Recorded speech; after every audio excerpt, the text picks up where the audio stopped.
Gracias al patrocinio de Mueble Funchal. Tú pintas, nosotros amoblamos.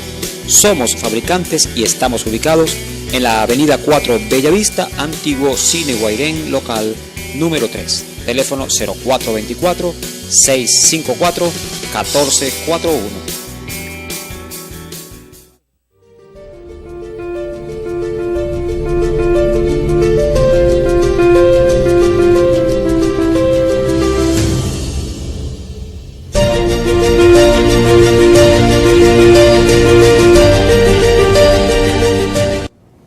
Saludos usuarios y usuarias de Coquibacoa Televisión, sean nuevamente bienvenidos y bienvenidas a nuestro programa En el Medio. Hoy vamos a conversar con dos invitados que nos vienen a hablar de historia. Se trata de Genel Severín. Genel es profesor y también nos acompaña Leonel Galindo. Leonel es abogado. Ambos nos van a hablar de una etapa importante de la historia, el 23 de enero de 1958, hechos históricos que ocurrió, cosas que no se han dicho. Por cierto, Genel nos amenazó que nos va a decir cosas que no se han dicho de esa etapa de la historia. Bien interesante que lo haga a través de En el Medio. José Luis Méndez y Javier Parra, estaremos conversando con ellos dos. Pero antes de comenzar la conversación, vamos a compartir con todos ustedes la pregunta de la semana en nuestro espacio En el Medio Cultural. Adelante, En el Medio. Consejo Legislativo del Estado Zulia trabaja por el futuro del pueblo. Zulia, futuro seguro.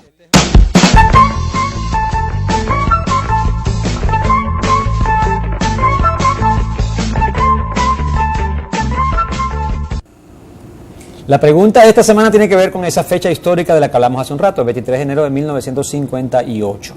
Se refiere a en qué lugar fue firmado el pacto de Punto Fijo. No en qué lugar del acta o del libro, no, sino en qué parte, en qué sitio se firmó el pacto de Punto Fijo. Si usted no sabe la respuesta a esa pregunta, espere hasta el final del programa que les diremos entonces la respuesta correcta. Esta pregunta llega a ustedes con el patrocinio del Consejo Legislativo del Estado Zulia, la Alcaldía Bolivariana de Maracaibo y la Gobernación del Estado Zulia.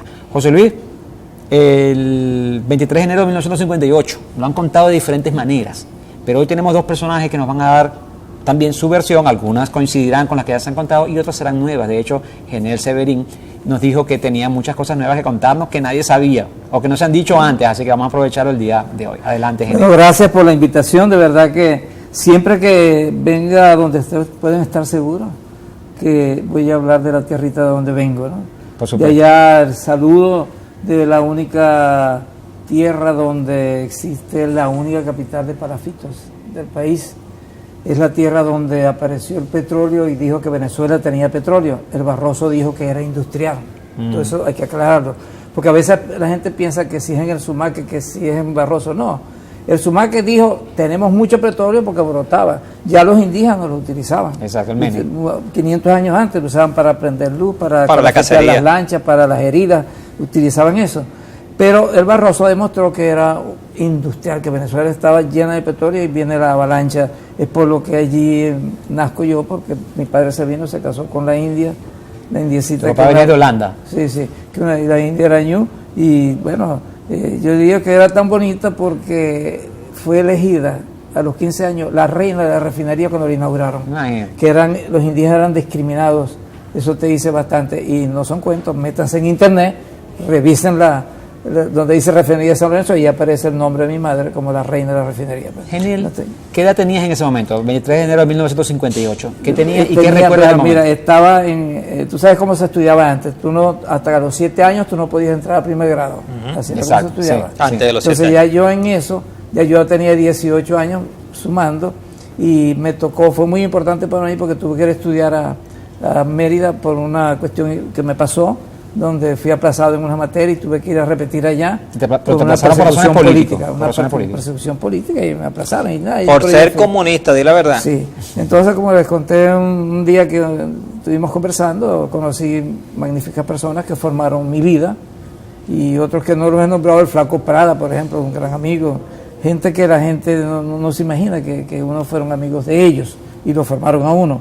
En esos momentos en que empieza la política del 58, vamos a decir, se cayó el gobierno, pero en realidad lo que Pérez Jiménez lo tumba con mucha fuerza política de inversión de los Estados Unidos, porque Pérez Jiménez era nacionalista. ¿No le convenía a Pérez Jiménez en ese momento, no le convenía al imperio estadounidense? No, porque dejaron entrar a la Mene Grande, nomás que era la estándar y la Sherman nada. Solamente entonces claro. Logró que entrara la Mene Grande, no sé qué, varias empresas. Se chocó con sus intereses económicos. Exacto, entonces lo tumbaron, claro, fomentando cosas y como saben hacerlo, pues y en los pueblos, y el pueblo también aprovechó para algunas cosas que le pasaban.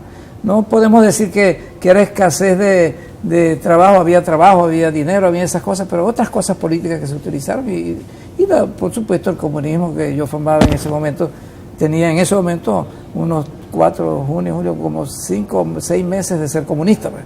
Estaba en la Juventud Comunista en ese momento.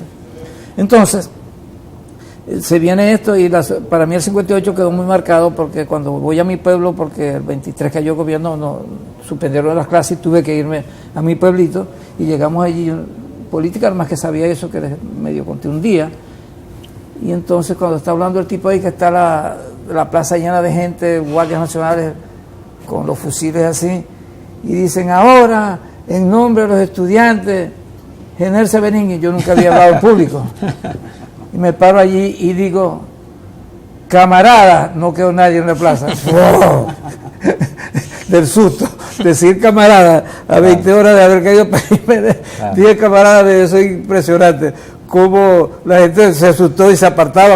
Ahora, fíjate, esa anécdota que es bastante graciosa, pero bueno, en ese entonces era regal pellejo. Sí. ¿Por qué correr si el Partido Comunista, los miembros del Partido Comunista fueron los que jugaron un papel importante, así como la base de Acción Democrática, la base de COPE, de UR, la base, estamos hablando de la base, mientras sus pseudo líderes estaban en el exterior, porque Caldera, Rómulo y Jovito se encontraban en el exilio.